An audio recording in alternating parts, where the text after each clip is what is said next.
Hey, thanks for joining me today for episode number 84 of Podcasting Your Brand. I'm your host, producer Jemmy, providing learning lessons for you to podcast your brand. And today, I'm be giving you my next Podcasting 102 topic, different launch strategies for you to consider.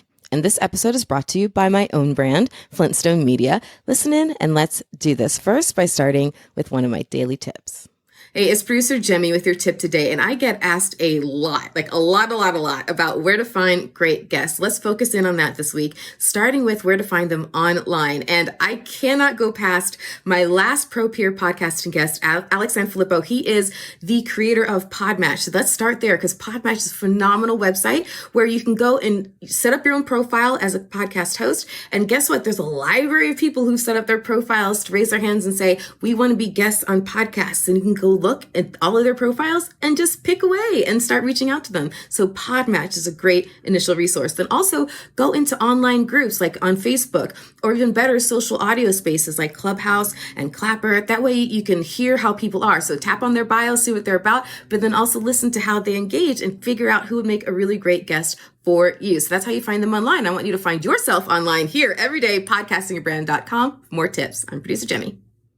So be sure that you're subscribed to me all over the social media interwebs. That's YouTube, Instagram, that's TikTok, Threads, just everywhere that you can think of, because you want to get all of my daily tips and you don't want to just wait for them to show up on these episodes. You want to get them first. So find me either as Flintstone Media, my business name, or me, producer Jemmy, Jaime, and get all of my daily tips, get them first, and connect with me on a regular basis. It's a lot of fun. And you can also connect with me through a live workshop, whether you have a show idea that you're ready to launch, or you have a show that's already existing, but it's kind of flopping and failing and you want to take it to fixed and fabulous. Well, join me at toppodcastworkshop.com. We can work in a small group setting and get your show set right. So I'm so looking forward to working with you. It's a lot of fun. Again, that's toppodcastworkshop.com. Okay, so let's get on to today's lesson. So now that you know, based on the last episode, the right trailer for you, well, what is the right launch strategy for you, for your show, for your brand, for your audience? Let's discuss. Alrighty, well, I am fresh off of my trip to Chicago, celebrating one of my clients' 300,000th download. It was a big old party for a straight up Chicago investor, and I'm so proud of both Mark and Tom. Check out pictures and videos. Look for them on my social media, as I mentioned ad nauseum a moment ago, where you can find me on the social interwebs, but you definitely want to look up these pictures. They had a big party with a whole bunch of their listeners and their network, and it was so much fun. And I'm just so glad I got to be a part of it. And what's amazing is it's inspiring. So if you're just starting or you feel like, oh my gosh, I don't know if I can keep going, like, look at their videos and celebrate with us, Straight Up Chicago Investors 300,000th download. I'm so proud of Mark and Tom. It's absolutely unbelievable. Way to go. So if you want to get there to 300,000 downloads, it starts with one, right? So how do you initially just get going? How do you jump off the ledge? Well, not the ledge, the diving board. Let's make it safe. There's water underneath. You're going to be safe. But how do you get going? So on the last episode, I talked about your trailer. And through that conversation, we teased a little bit about options for starting. So we talked about with your trailer, it can be a full regular episode because there's no longer a waiting period between submitting your show to the podcast platforms and having it actually show up. It's now just like a minute or a couple hours. It's like right then and there. It's amazing. So you can start off with a full regular episode. You can also start off with one of the trailer options that I mentioned. But okay, what does that all mean? How do I start? Now that I have a trailer or initial episode, what do I do with it? How do I plan to deliver this initial content the best way for my audience? So as an example, you can have, just to kind of reiterate, that initial trailer can be a simple descriptive intro. It can be a hybrid episode where it's a full episode, but with a description mixed in. It can be a highlight episode where you really go in depth about the concept and provide a sizzle reel. But whatever it is that you're doing, okay, there are different ways to prepare that material to be delivered to your audience. So one of the things that I did, I'll just share, you can just start off with just the episode or the trailer and then just keep going. So let's say One option is to start with the trailer, the full episode, and then let's say you're releasing every week or every other week, then just to wait out that time period and keep going regular releases. The benefit of doing it that way, especially if you're new at podcasting or content creation in general, is because it allows you to really process every step of the process. I mean, mentally process every step of the podcast production process. So every step of the way, the prep, the recording, the editing, the promotions, all those things, it gives you enough time to kind of work it out and get used to it and make it feel like you're riding a bike before you really, really get going. But that's not the only option. If you feel like you can start faster and do more at the beginning, well, then why not? So as an example for Power Moms, my other new show, which is just started a few weeks ago, it's the flagship show of the Power Moms Network. So it's my other current show, Power Moms Podcast. Look it up. What I did with that show is I had a full trailer. Well, it was really a hybrid episode, full hybrid highlight episode. That's actually more accurate. It was a highlight episode because I really went in depth in explaining the concept of Power Moms. And then I also provided a sizzle reel in there so you could hear some clips of upcoming episodes. So it really was a full highlight episode. And honestly, it's probably a little longer than my regular episodes are going to be. But it was important for me to explain the concepts of the show so that when a woman comes into my feed and listens to it, they know that they're in the right place, right? I wanted that concept to be driven home very, very solidly. So I wanted a very fleshed out highlight episode with some clips that provided those examples. However, I thought, it is kind of long though. I'll admit it is long, good, but also it's lengthy. So let's say I have a listener who is a power mom. They're perfect for my audience, but they're the power mom on the move who might just say, okay, I only have like 2 minutes to figure out if this is right for me. Wonderful. I'll give you a 2-minute thing to listen to. Okay. So basically what I did was I took the sizzle reel portion of the highlight episode, plucked it out, and then I added an extra clip. So the original sizzle reel in the highlight episode has 4 clips in it from the first 4 episodes.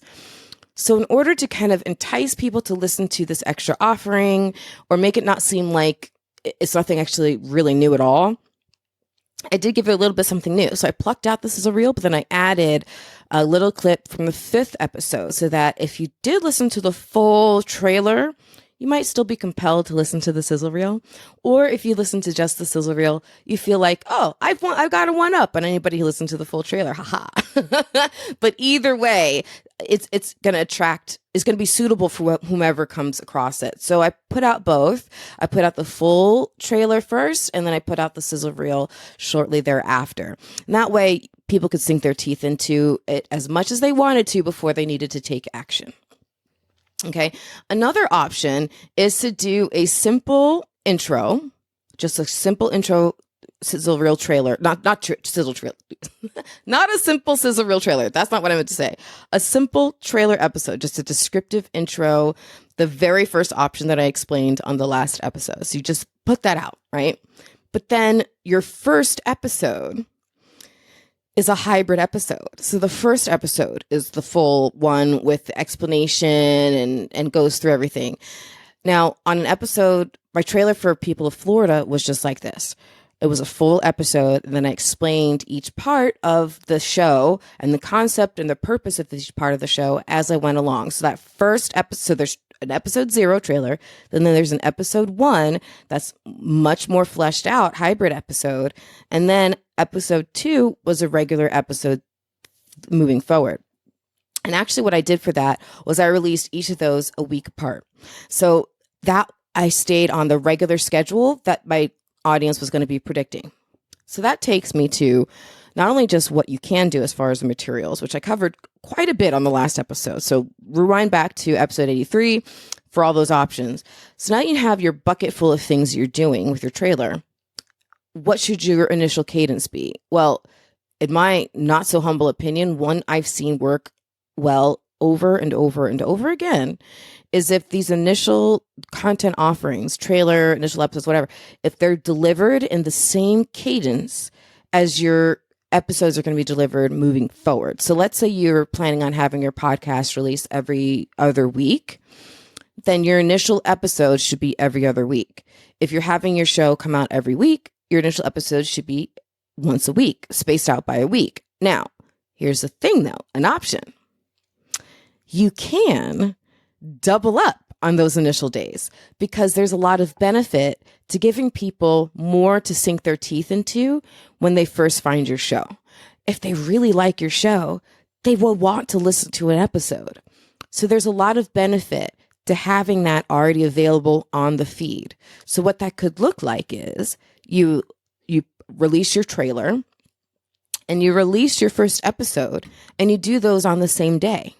And if you have, let's say, a weekly podcast, then you wait another week. And that second week, you might release episode 2, or you might also release both episodes 2 and 3.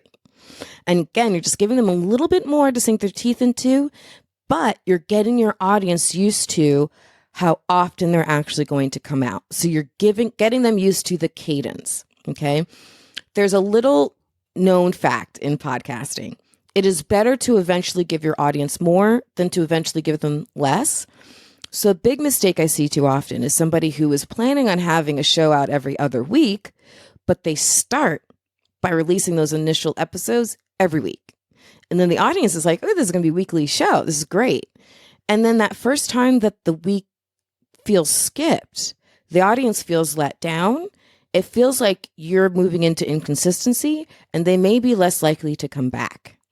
So avoid that by matching your future cadence with your current initial out the gate cadence. Very, very important. Okay. So again, if let's say you want to launch with 4 items, a trailer and 3 episodes, then on that first week, put out the trailer and possibly also put out the first episode. That'd be a great idea. And then wait a week. And that second week, put out those second 2 episodes. And then wait another week and then just put out your regular episode, single episode, moving forward each week. So that's a great way to start. Another way that you can do it is by actually, this is really, really important. I don't want to skip over this fact before I get into any other ideas. Because when we talk about the initial amount of episodes to release with, oftentimes I hear this one mistake from whether it's somebody who's visiting our clubhouse rooms and comes to ask a question, or somebody who's an initial client of mine getting their show off the ground. This is oftentimes a question I hear in the very first meeting. They'll ask something like this. How many episodes should I release with? Should I release with like 3, 4, 8, 12? How many should I record before I start releasing? Do those questions sound familiar to you? If so, here's what I typically say. It's good to bank ahead. It's good to record ahead of time and have some audio banked. That way you don't feel too overwhelmed, especially as you're getting started. Or if you see something up the road that might be a bottleneck that you can be ahead of, then it's good to bank audio. However, especially in the beginning, it's bad, straight up bad, to bank a lot of audio. And the reason it's bad to bank a lot of audio is because what you miss out on is the opportunity to pivot. If for any reasons, an idea that you think is going to be great and land really well just doesn't hit like you thought it would, if you have 8 episodes of that, you might not be able to course correct. But if you have only 4 episodes of that, then you can course correct for those other 4 before you get too far into it. So it's good to get ahead of yourself. Just don't get too far ahead of yourself. And especially in the beginning when you're trying to figure things out. Another reason why this is so harmful in the beginning is because, let's say, this is oftentimes I hear, I want to start off with like 8 episodes. That way my audience, when they find my show, they have a ton to listen to right out the gate. No, frog, foul. Don't do that, because here's what happens. I'm just using the magic number 8. This could be any, chunky number. They'll listen to, depending on their podcast player and how it's set, they'll listen to either episodes 1 and 2, or they'll listen to the last couple of episodes, 7, 8, or whatever. And then the middle ones will get completely lost. Just gone. No one will even notice them, okay? And you'll see this massive upside down bell curve effect. of downloads. So you don't want to do that. You don't want those initial episodes in the middle to get lost because that's how you initially release them. Give each one a time to breathe and have a spotlight and everything else. Okay. So don't release a ton right out the gate all at once. It's a recipe to have a lot of episodes get overlooked. Now, when it does come to having your episodes not get overlooked and get the attention that they need before you launch, make sure that you also have your promotional materials ready. So take that show art that you have and create a brand adjacent episode version of that art so that you can highlight the guest name or the topic and the episode number, whatever, on that episode art so that when they see it, it's distinctive, so that you can put it on social media, so you can, celebrate it in all these different ways. You can use it for audiograms or all these different things. You can put it on your website, whatever it is, have your episode art ready. Create a clip from each episode. Pull out, a good 60 up to 60-second long clip, because most social media, there's a distinct way that they push things. 60 seconds or longer versus 60 seconds or shorter. So up to 60 seconds, a great clip from your show. Marry it with your music beds, and then you can create a nice promotional piece for that episode. So have those kinds of things ready. If you have a great mailing list, create a newsletter before you launch. Get it set up so that you have the promotional situation already ready to go. Okay, don't front load all of your episodes and all of your production, and all of your content, and then completely miss the back half of the effort, which is promoting it, especially in the beginning, because you want that initial dopamine hit, right? Where you feel validated because people are listening to you. It's easier to do that if you're promoting your episodes. And it's also easier to get into the practice of promoting your episodes on a regular basis if you start from the beginning, which is another really great point, because oftentimes we can get into such the habit.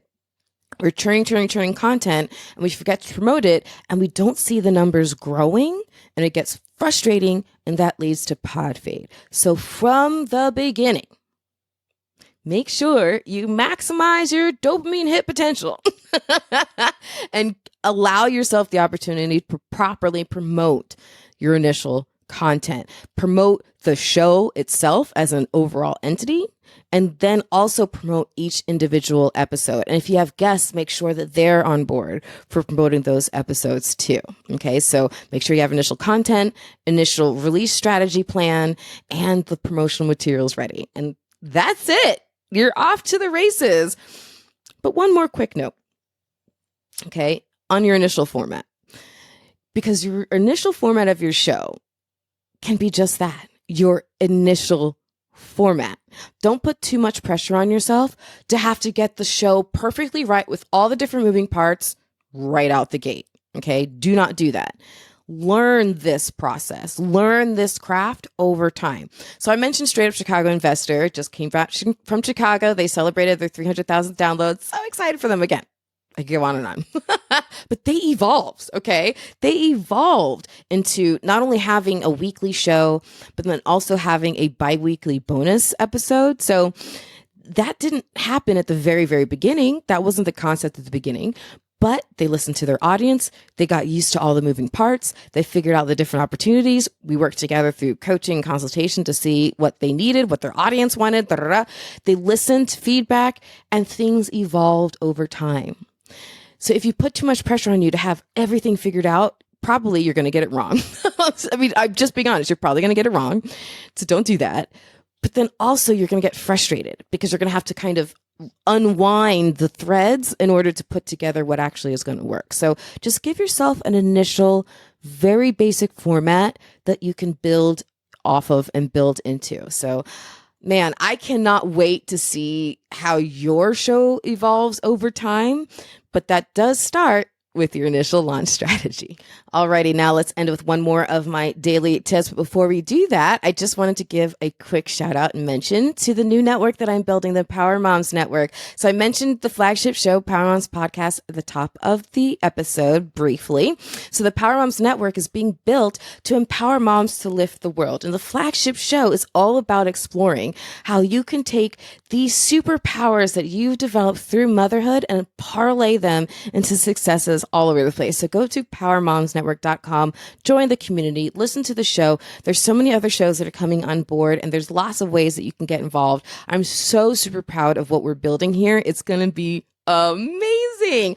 But if you like this show, I also hope that you tell me and let me know that this show is helping you grow. So if podcasting your brand is helping you with your show, go to podcastingyourbrand.com, email me, Jemme, Jaime at flintstonemedia.com, and let me know, because what I'll be doing on the website is taking your show art and plopping it right there and doing a click through to your show. So it'll be great exposure for your show through my website, one of the top podcast websites in the world. So why wait?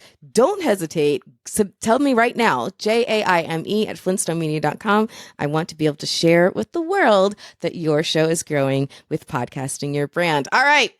That's it. If you have any questions, please email me for that as well. But other than that, it is producer Jemme signing off for now. Remember, the only thing more powerful than your voice is your spirit to use it.